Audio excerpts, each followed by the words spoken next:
ശബരിമല സ്വർണ്ണക്കൊള്ളയിൽ തിരുവിതാംകൂർ ദേവസ്വം ബോർഡിന്റെ പങ്ക് വ്യക്തമാക്കി മുൻ പ്രസിഡന്റ് എൻ വാസുവിന്റെ remand report.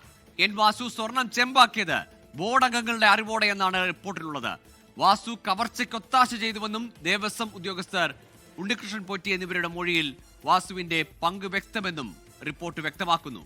A V Jaishankar ചേരുന്നുണ്ട് വിശദാംശങ്ങളുമായി. ജയശങ്കർ, ഊഴം കാത്തിരിക്കുകയാണ് പി എസ് പ്രശാന്തും ഒപ്പം എ പത്മകുമാറും ഒക്കെ ചോദ്യം ചെയ്യലിനായി. ആ ഘട്ടത്തിലാണ് ദേവസ്വം ബോർഡിന്റെ അറിവോടെയാണ് ഈ തട്ടിപ്പ് നടന്നത് എന്ന തരത്തിലുള്ള പരാമർശം റിമാൻഡ് റിപ്പോർട്ടിൽ വരുന്നത്. അപ്പോൾ ഇനി ആ ചോദ്യം ചെയ്യലുകളും നടപടികളും വേഗത്തിലാവും അല്ലേ?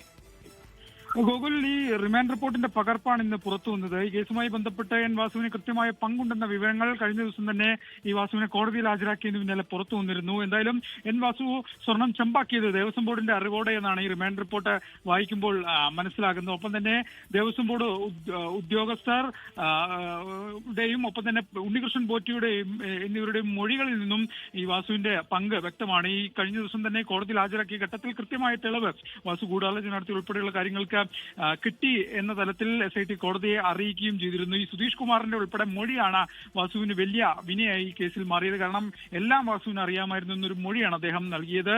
ഈ കവർച്ചയ്ക്ക് ഒത്താശ ചെയ്ത് ഉൾപ്പെടെ ഗുരുതര ആക്ഷേപങ്ങളാണ് മുൻ ദേവസ്വം ബോർഡ് പ്രസിഡന്റും കമ്മീഷണറും ഒക്കെ ആയ എൻ വാസുവിനെതിരെ ഈ റിമാൻഡ് റിപ്പോർട്ടിൽ ഉള്ളത്. എന്തായാലും സർക്കാരിനെ സംബന്ധിച്ച് ഈ വിഷയം ഈ തെരഞ്ഞെടുപ്പ് കാലത്ത് ഒരു പ്രതിരോധവും, പക്ഷെ അപ്പോൾ പോലും CPM ഈ വിഷയത്തെ കാണുന്നത് തങ്ങൾ ഏത് ഉന്നതനായാലും ആ ഉന്നതൻ SIT അന്വേഷണത്തിൽ കോടതിക്ക് മുന്നിൽ നിയമത്തിന് മുന്നിൽ ഹാജരാവും. ഒരു തരത്തിലുള്ള നിയന്ത്രണവും സർക്കാരിന്റെ ഭാഗത്ത് ഇല്ല എന്നാണ് സർക്കാർ ഇതിനെ രാഷ്ട്രീയപരമായി CPM പ്രതിരോധിക്കുന്നത്. എന്തായാലും വളരെ ഗുരുതര ആക്ഷേപങ്ങൾ, ഗുരുതര ആരോപണങ്ങളാണ് വാസുവിനെതിരെയുള്ളത്. പത്മകുമാർ ഉൾപ്പെടെയുള്ള ആളുകളെ SIT അധികം വൈകാതെ ചോദ്യം ചെയ്യും. അറസ്റ്റിലേക്ക് കടന്നാൽ പോലും അത്ഭുതമില്ല. കാരണം കഴിഞ്ഞ ഭരണസമിതിക്ക് 19-ൽ ഭരണസമിതിക്ക് കാര്യങ്ങളെല്ലാം അറിയാമായിരുന്നു എന്ന് അടിവരയിടുമ്പോൾ അവിടെ പത്മകുമാറിനെതിരെയും ചോദ്യമുന ഉയരുമെന്ന കാര്യത്തിൽ സംശയമില്ല. അധികം വൈകാതെ SIT പത്മകുമാറിനെ ചോദ്യം ചെയ്യലിന് വിളിച്ച് വരുത്തും. ഗോകുൽ, ജയശങ്കർ, പോറ്റിയെയും ചില ഉദ്യോഗസ്ഥരെയും ചാരി രക്ഷപ്പെടാനുള്ള നീക്കങ്ങൾക്കൊക്കെ തിരിച്ചടിയാവുകയാണ് ഉദ്യോഗസ്ഥരുടെ മൊഴിയല്ലേ? അങ്ങനെ തന്നെയാണ് ഗോകുൽ. കാരണം ഈ SIT അന്വേഷണം ചില ഉദ്യോഗസ്ഥരിൽ ഒതുങ്ങുന്നു എന്ന് ആദ്യഘട്ടത്തിൽ പ്രതിപക്ഷം ഉൾപ്പെടെ വിമർശനം ഉന്നയിച്ചിരുന്നു. പക്ഷെ കാര്യങ്ങൾ അങ്ങനെയല്ല. എൻ വാസു എന്ന വലിയ മീനിനെ SIT കഴിഞ്ഞ ദിവസം അറസ്റ്റ് ചെയ്യുകയും കോടതിയിൽ ഹാജരാക്കുകയും ചെയ്തു. ആ റിമാൻഡ് റിപ്പോർട്ടിൽ ഗുരുതര ആക്ഷേപങ്ങളുണ്ട്. എൻ വാസുവിൽ കാര്യങ്ങൾ അവസാനിക്കില്ല എന്ന് തന്നെയാണ് ഈ റിമാൻഡ് റിപ്പോർട്ട് ഉൾപ്പെടെ വായിക്കുമ്പോൾ മനസ്സിലാവുന്നത്.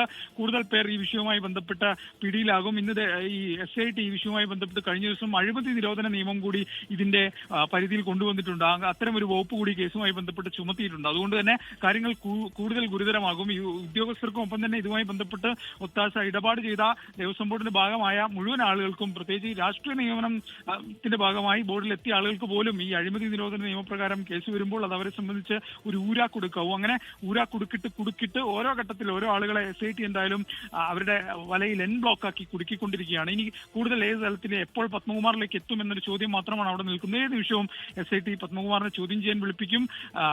പത്മകുമാർ SITക്ക് മുന്നിൽ ഹാജരാവുകയും ചെയ്തു. എന്തായാലും കൂടുതൽ ഉന്നതരിലേക്ക് ഈ അന്വേഷണം തീർച്ചയായും ജയശങ്കർ, ഏതായാലും ഹൈക്കോടതിയുടെ കർശനമായ നിരീക്ഷണത്തിലും മേൽനോട്ടത്തിലും നടക്കുന്ന ഈ SITയുടെ അന്വേഷണത്തിൽ ഓരോ മൊഴികൾ പുറത്തു വരുമ്പോഴും അത് രാഷ്ട്രീയ നേതൃത്വത്തിലേക്ക് അടുക്കുകയാണ് അന്വേഷണം. ഇപ്പോൾ എൻ വാസുവാണെങ്കിൽ ഇനി അടുത്ത ദേവസ്വം ബോർഡ് പ്രസിഡന്റുമാരിലേക്ക് കൂടി ചോദ്യം ചെയ്യലും ഒരുപക്ഷെ കസ്റ്റഡിയും അറസ്റ്റും ഒക്കെ ഉണ്ടാകാമെന്ന സൂചനകളാണ് പുറത്തുവരുന്നത്. എ വി ജയശങ്കറാണ് വിശദാംശങ്ങൾ പങ്കുവച്ചത്. ലോകത്തെവിടെയായാലും ഏത് സമയത്തും 24 വാർത്തകളും ഓഗ്മെന്റഡ് റിയാലിറ്റി പാക്കേജുകളും എക്സ്പ്ലെയിനറുകളും വിശദമായി കാണാൻ ഞങ്ങളുടെ YouTube ചാനൽ നിങ്ങൾക്ക് സബ്സ്ക്രൈബ് ചെയ്യാം.